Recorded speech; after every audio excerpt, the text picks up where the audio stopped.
I'm Debbie. And I'm Alison. And we're the Poltergals.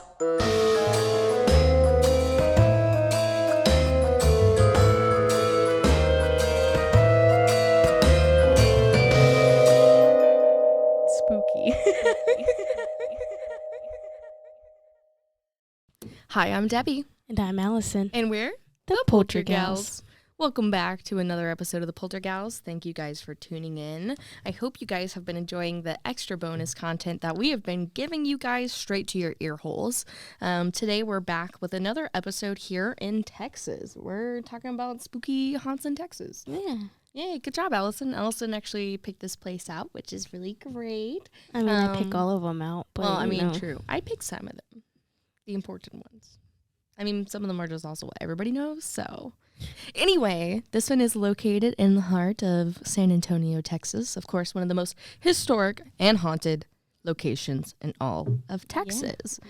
And we're going to be talking about the San Fernando Cathedral. Yeah. Boom, boom, boom.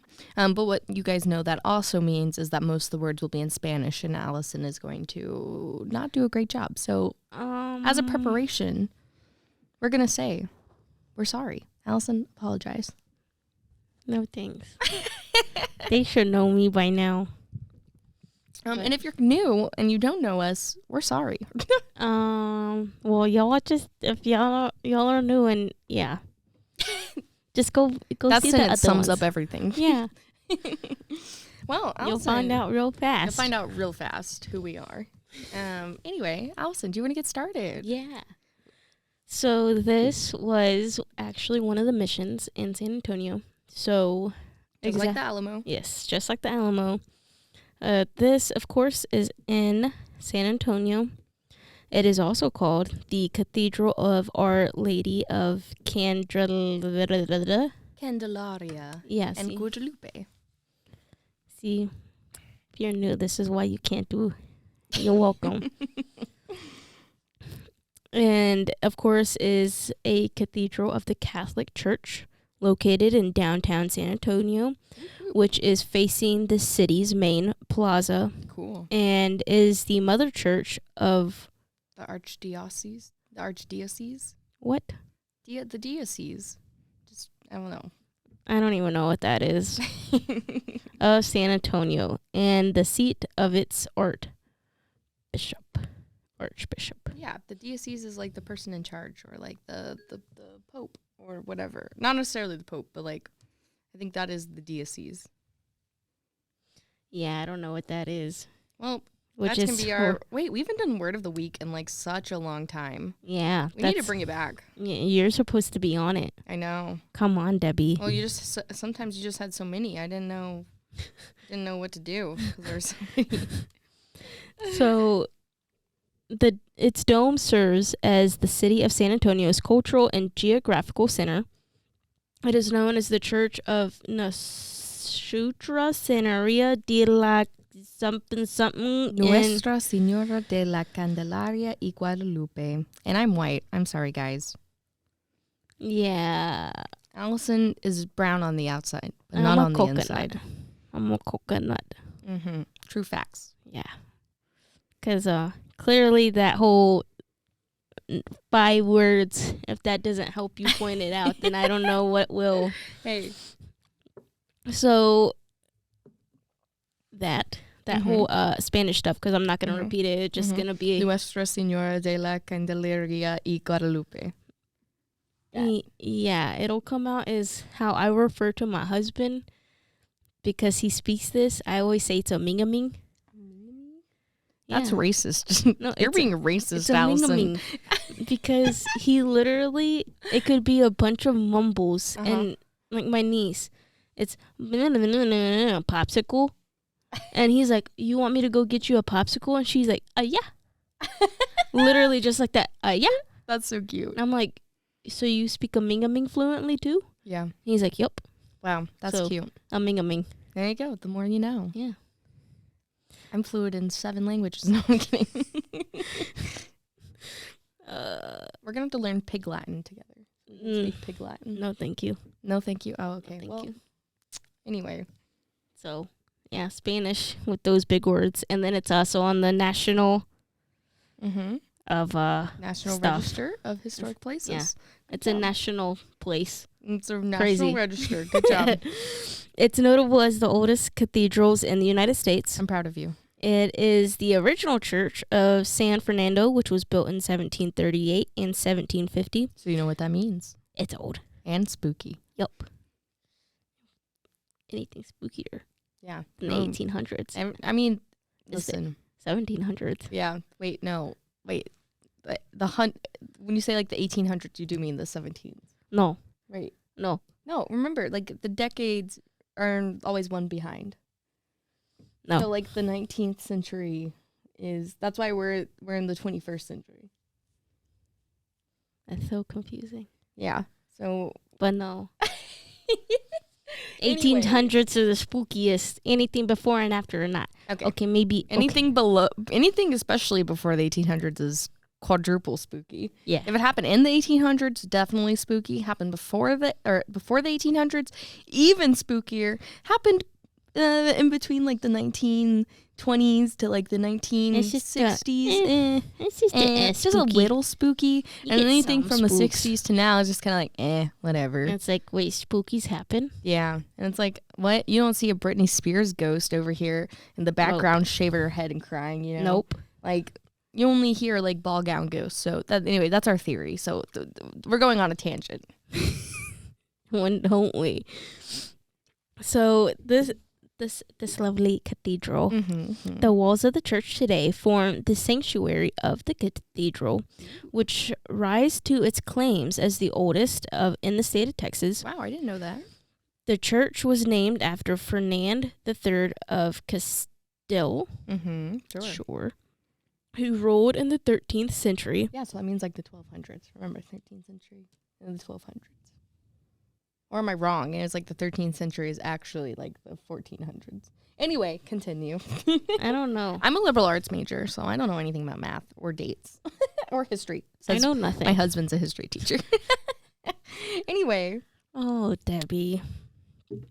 So, the Baptist font, baptismal, believed to be a gift from Charles III, who became king of Spain in 1759. Wow.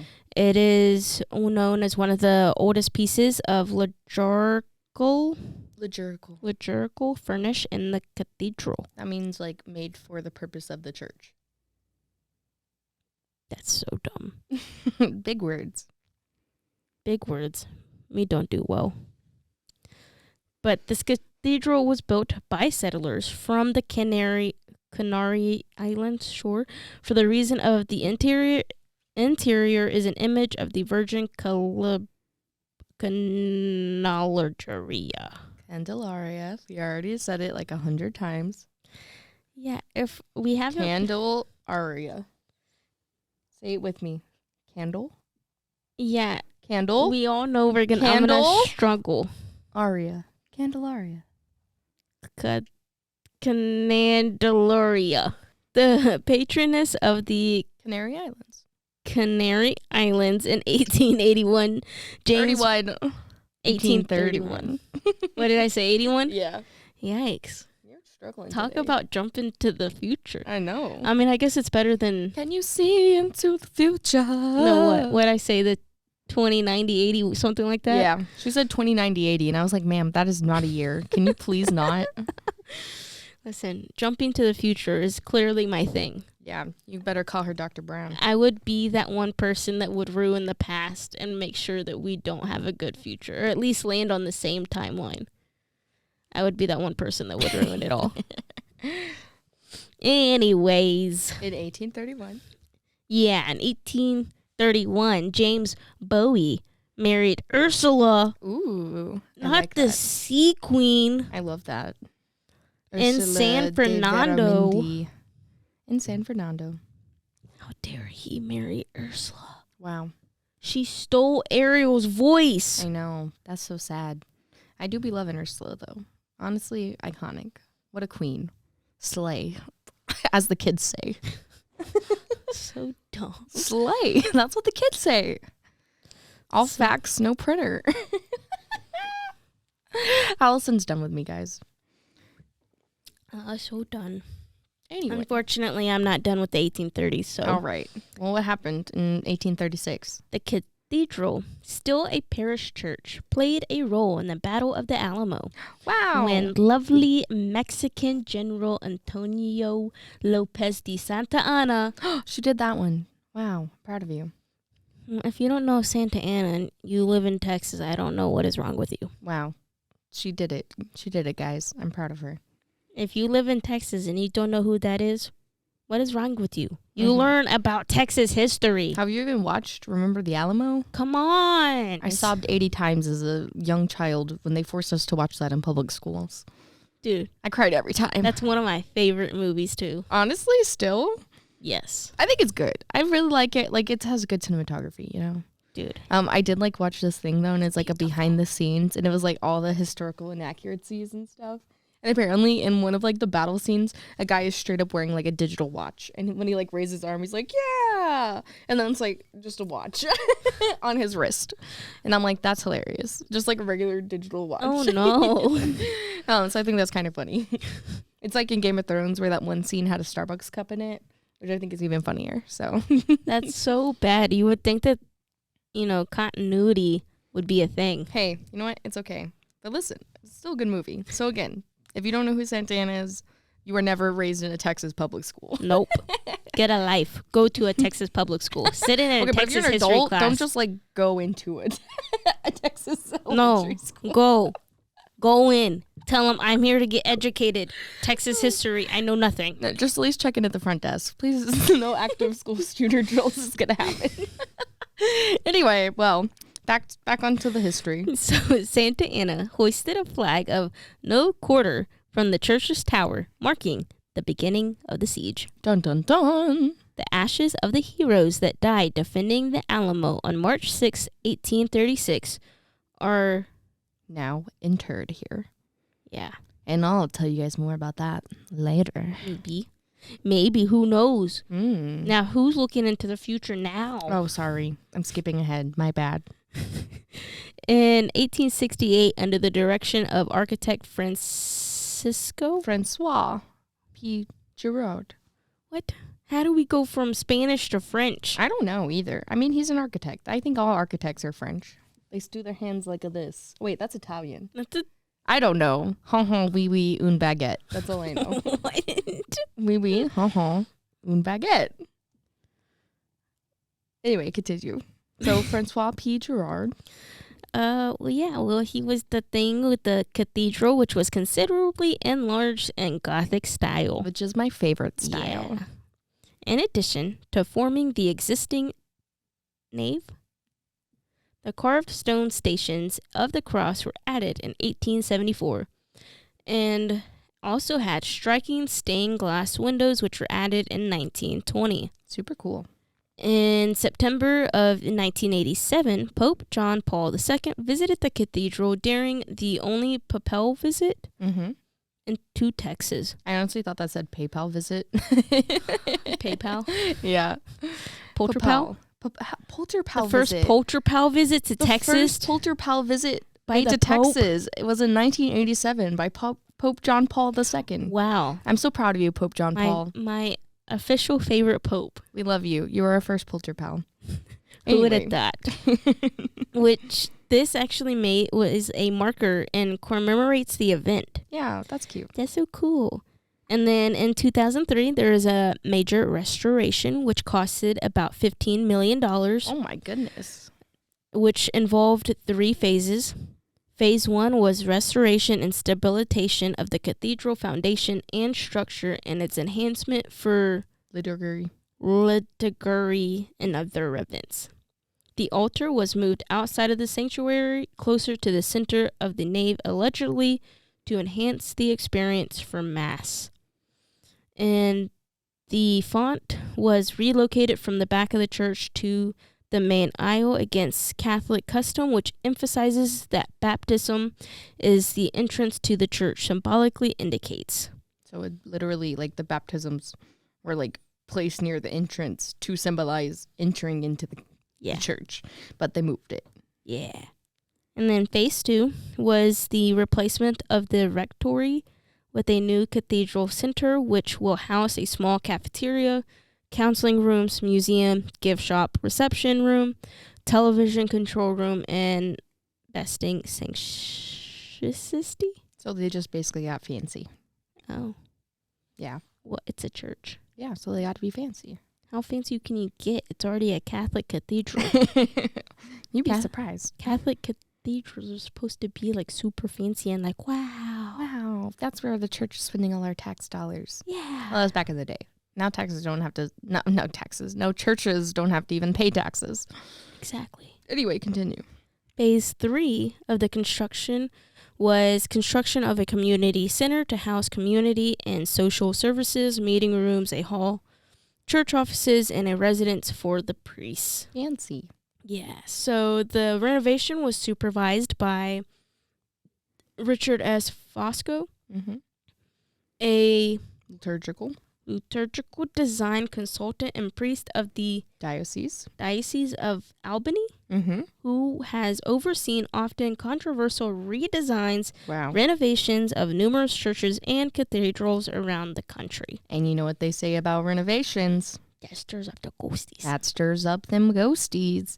So as you can imagine, I'm sure some things started to happen along with all these renovations, especially going against the church's traditions and maybe not doing what was necessarily mainstream at the time and was often controversial.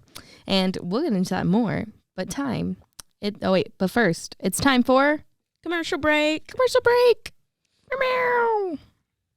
And this commercial break is brought to you by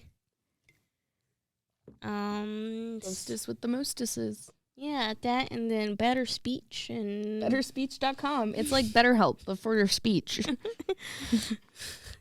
I need better help for my better speech. Anyway, well, thanks for tuning into this week's commercial. All right.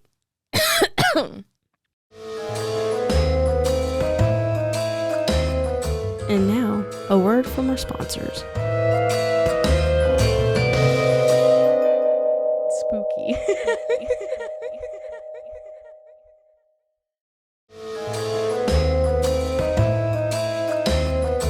And now, back to the show. Spooky. Welcome back. Now it's time to get into the hauntings. Ooh. So, of course, we're going to talk about the ghosts of San Fernando Cathedral, which, as the oldest church in the entire Lone Star State, it only makes sense that San Fernando Cathedral might be one of the most haunted locations in all of San Antonio and all of Texas. Well, there are many stories, and first, I'm going to tell you the story of the apparition of a white stallion.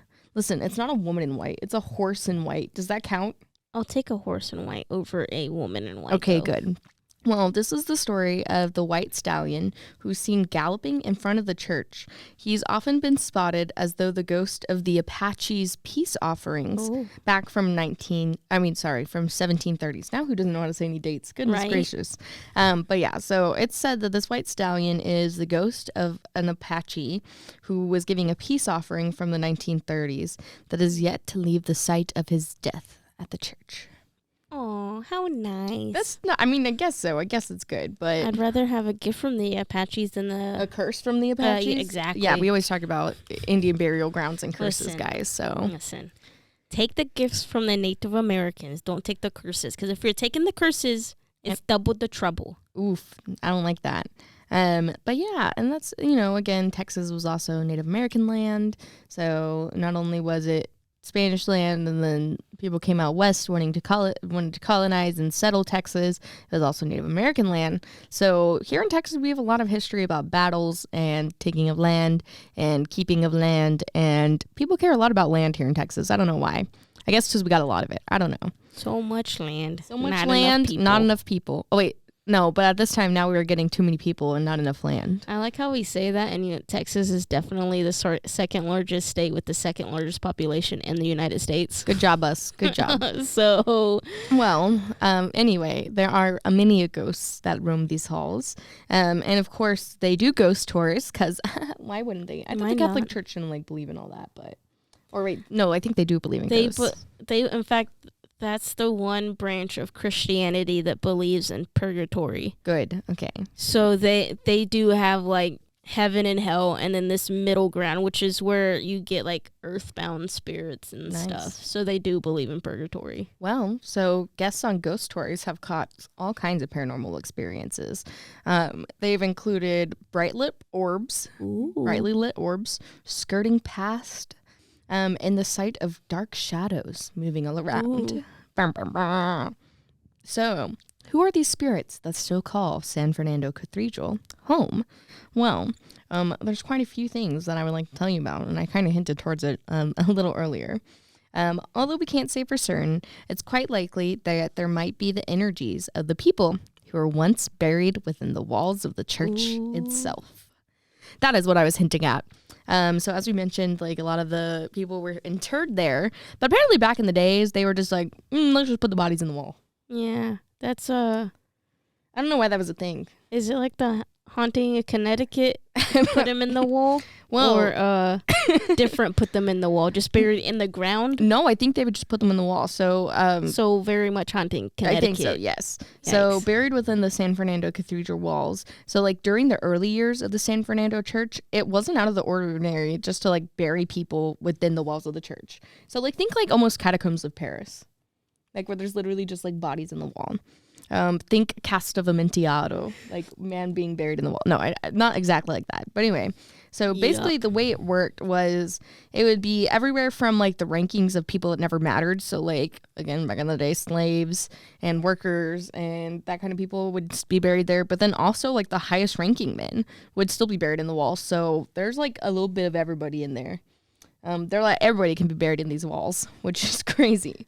Can I just say, just because it's holy, quote unquote, holy land does not mean you're safe.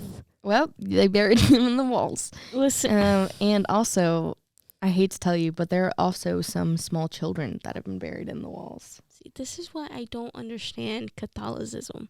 Yep. But basically, yeah, so all these people just found themselves within the walls of the San Fernando for a long period of time. You know what I should have done? Mm-hmm. While I was forcefully going to what we call CCE, which is continuing Catholic education, I should have asked about this and be why did we put bodies in the walls? Why did we put bodies in the walls of the San Fernando Church if it if you're worried about the walls, just wait.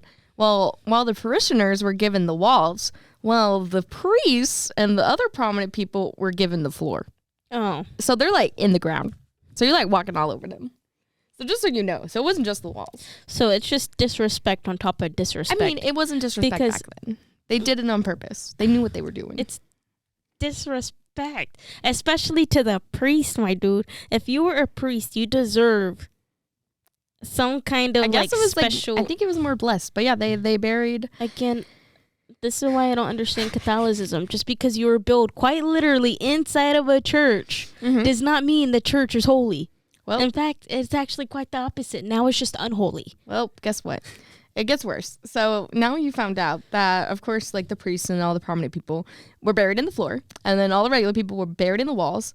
Well, guess what? Anthony Dominic Pellicer was the first bishop of San Fernando Cathedral. Dear and Jesus. Can you guess what happened to him? I don't even want to know. Well, he's buried under the head of the main aisle of the church. Oh, my God. So, you be sitting on that main aisle, and you be kneeling right on his face. Again. Why? I don't know, Alison. I don't make these decisions. Listen, I'm just Pope, here to tell you about Mr. them. Pope, I need you to be the second Pope to come visit and fix this. Mm-hmm. And this is coming from someone that grew up in the Catholic faith. I need you to go fix it. Now, am I still following Catholic faith to this day? Can't promise you anything. Her eye twitched when she said that. I'm a Christian. Yeah. But maybe I'll be willing to go back to Catholicism if you come fix it. If you don't bury people, well, I think we should leave the bodies on the walls. You know what they say about like disturbing them. So, But if you also give imagine if you Chip give and them Joanna goes in there and they're like, "Oh my gosh, we need an open floor plan," and then just like smashing those walls. Demo day gone wrong. Demo day gone. That's what I'm saying. All the way you wrong. You go in there and you actually give them a proper burial. Listen, I think they're pretty happy. I don't know. Well, we'll get into obviously not we if will it's haunted. Get into that later. Well, and I also of course again Anthony Dominic Pilser, he's buried in the floorboards under the main aisles.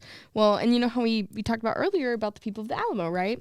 So more strangely, the area where the Alamo defenders' remains were found was by the sanctuary railing, which actually just happens to be the place where many officers who perished in the Battle of El Rosio were buried as well.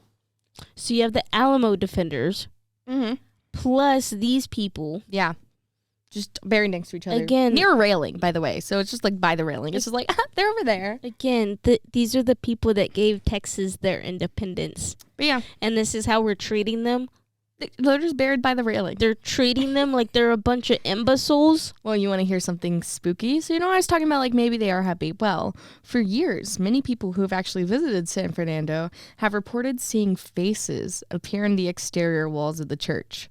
One said they saw a gaping mouth, two sunken eyes, and the features of a skull have appeared to countless of people visiting this church. So they're there. They're in there. That's so disappointing. And I mean, maybe the faces on the rock wall were just like their imagination, or maybe an interpretation. But there are, in fact, I definitely don't think so. If you quite literally have people built inside a wall, I think it's kind of hard to imagine that. Well, some people might argue that the skull-like spectral faces that suddenly appear on the outer rocks wall of the churches are the spirits of those interred in the castle, and there's really no mistaking the amount of people who've been buried within those walls. So obviously there's going to be a lot of paranormal sightings that have occurred elsewhere on the cathedral grounds as well, literally on the grounds. Do you see what I did there? On the grounds of the church? On the ground, because people were buried in the ground of the church. Anyway, so Aren't that's you very funny? sad. But there are also other ghosts that, again, you're surrounded by dead bodies. But wait, there's more. So there are also stories of the dark shadowed ghost of the San Fernando Cathedral. And on multiple occasions, this shadowy, ghostly figure has been spotted wandering around the grounds of the cathedral. So there's just this little shadow man that likes to go around, and then the dark figure of a man specifically. So on one occasion, a guest on a ghost tour stood listening to her guide regale her with the tales of the church itself. But even as she stood there, her gaze continued to track a strange man who seemed to be following the tour. He trailed them, just standing behind, following them through the front of the cathedral, and then again when they edged towards the back of the historic site. And then he just simply disappeared. So there's this dark figure of a man following them on their tour. She was like, man, I had to pay to be here. This guy's getting in for free. And then he just disappeared. And she was like, oh, my bad. That's a ghost. My bad. He's already here. He was already here. He already paid his rent. Free admission. Free admission for you. My bad. And then like when she tried to describe him, she basically said like he had all dark clothing and was dressed in the style of like the 18th or 19th century. So again, he was kind of dressed in that ye old timey clothing. And she initially thought him to be just like another tour guide joining the group. But then with his abrupt disappearance, suddenly had her being like, I think that was a ghost. Maybe that do be a ghost. Maybe. And then to make matters even stranger, a few others of the tour goers had witnessed the same apparition. Oh. So they said they saw the same thing. Oh. And then they were like, who was he? That's strange. So the more you know. Such a shame. But again, he gets in free admission. I mean, I would hope so, since his body's probably potentially buried in, or quite literally in the in the walls or the ground just by the railing, maybe. You never know. It's fine. Well, now that you know that story, we're moving on to the ghostly monks. So again, this is a cathedral. So other people meandering past this historic yet very haunted site have reported the manifestation of other shadowy figures by the walls and next to the doors of the cathedral. According to some who have seen these specters, mainly of ghostly shadows that have appeared with hoods drawn over their faces. Scary. That's terrifying. Well, so are these apparitions the residual energy of actually the monks who once established San Antonio and may have actually used to worship at the San Fernando Cathedral? Or maybe these are just dark figures, as they have always appeared in the back of the cathedral and have been known to vanish and manifest almost at will. So, maybe they're monks. We don't know. And then, all of the paranormal occurrences which have been seen at the cathedral, the ghostly monks seem to be like the most frequent that happen because they're seen on different occasions. And again, they're just known for vanishing and disappearing. And they'll be like, oh, what is that? And then they're like looking out the corner of their eye and they're like, that's spooky. You know what I just realized? Hmm. I need to look if this is like an active church or if it's just a museum. I'm pretty sure it's an active church. Because think about it. Why would an active Catholic church not be consistently blessed so that way they don't have any spirits? I think the church is one of those places where spirits are welcome. Like, I think the church is kind of like an in-between zone for them. I think it's kind of like cemeteries or like other like places of worship. Like, I think those are always where the spirits are drawn to. I guess as long as they're not like I don't think they're hurting anybody or like demonic. I guess it's like if they're just there, like what it sounds like, they're just kind of there hanging out. And again, like that's the thing. Like maybe they're unwilling to leave their house. Like they're unliving. Like they used to worship here and like they love it here. So we talk about like hotels. Like the monks, if they I can understand. The monks, but like if you were someone that died for Texas to be its own country. You mean state? No, they fought to be its own country. Well, listen, Alison. Because Texas was its own country before they joined the United States. I mean, yes, but so also that's also why they are the only state to legally fly their flag as high as the U.S. flag. Wow, good job, Texas. Because they got their independence. Wow, now joining. Who knows history? But anyway, basically, can they leave? Like, that's the question. Like, their bodies are there. Some people say like their souls can't leave where their bodies are. I also don't think if I fought in a battle that was you're trying to make it a free country, and you were for several years, like I don't. And then it was a church. Would you really want to leave a church? That's true. I mean, again, I think it's like a safe place for ghosts. I think it's one of those like, middle grounds they're allowed to be in. I don't know. It's an interesting thought. If you guys have thoughts, please comment down below. Or send us an email at is it just thepoltergals@gmail? Thepoltergals@gmail. Or just comment on one of our posts. But anyway, so let's story the monks. And then also, again, like, I don't understand why they buried them in the floor and the walls. On to the next story. So this is the story of the ghost of Halloween, which we know how the Catholic Church feels about Halloween. Anyway, over the years, San Fernando Cathedral has actually, its haunted reputation has continued to grow, obviously because of its innate spiritual ambiance. And as a house of worship, it's not surprising that there might be a ghost or two still roaming around the grounds. Like I just said, I think churches are like a little in-between ground for ghosts. Anyway, on Halloween in 2007, however, there were common orb sightings that took a step back to make way for a rather incredulous paranormal incident. So workers were conducting a restoration project. Who knew what we said earlier, which is why I made a point of saying that. They were basically doing a little restoration project on the cathedral by removing old plaster from the original stones, and then plans were in place to they were just going to replaster the walls. That, remember, people are also buried in. Just so you don't forget. Anyway, well, despite the construction, the cathedral was still open, of course, for visitors and everything, and one of who was to be touring San Fernando with his handheld video camera. Oh, no. So he actually captured the marble sarcophagus in the back, which many visitors claimed to be ghostly cool to the touch at all times, as well as there was a seal on the ground, which confirms the church's old age. So again, this was just like during the construction. These people came in and they got it on camera. Without any sort of warning, he captured the visceral image of a man kissing a skull on the head. What the heck? Mm-hmm. And he panicked, realizing that there was actually no soul in sight, and that he captured on his camera had been nothing but a shimmering apparition of a ghost long ago. What the heck? Yeah. So was this a physical apparition kissing its own skull, like its own physical skull from its body that is in the church to this day?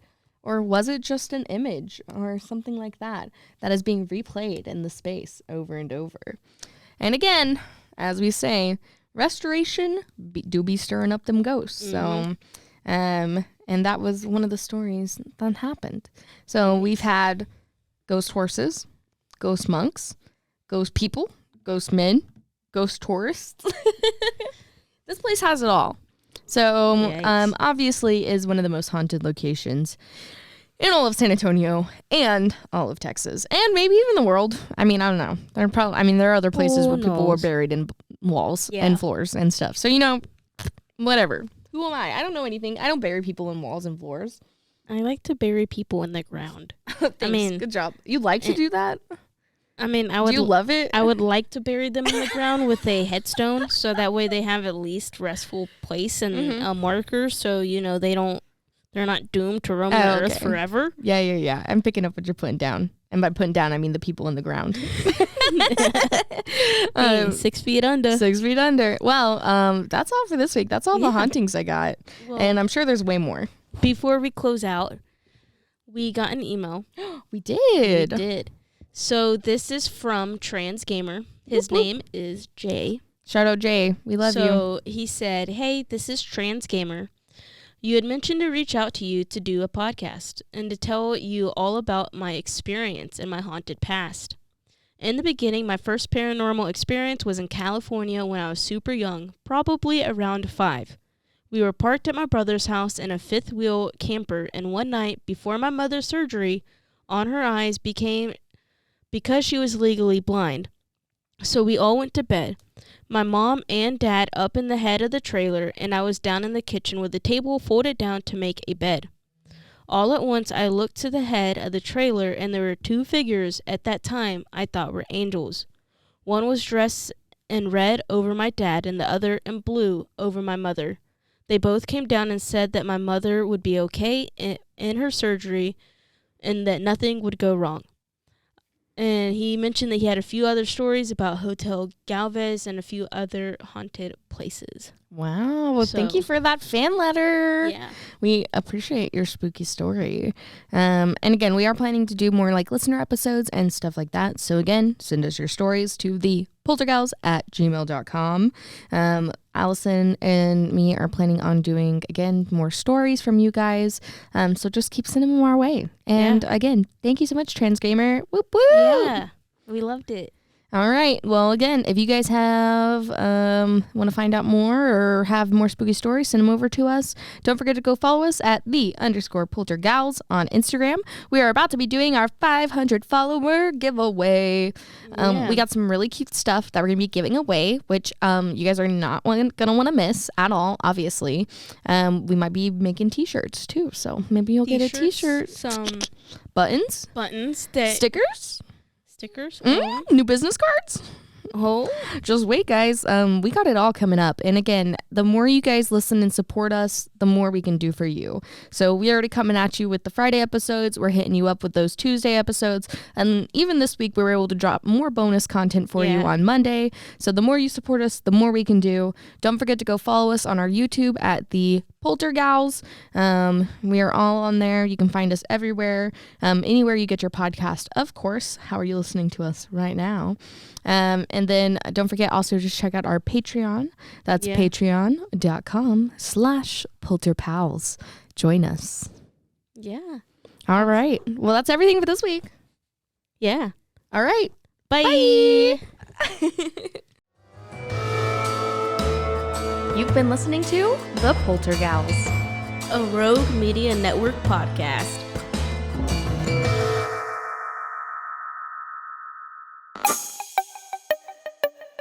This has been a Rogue Media podcast.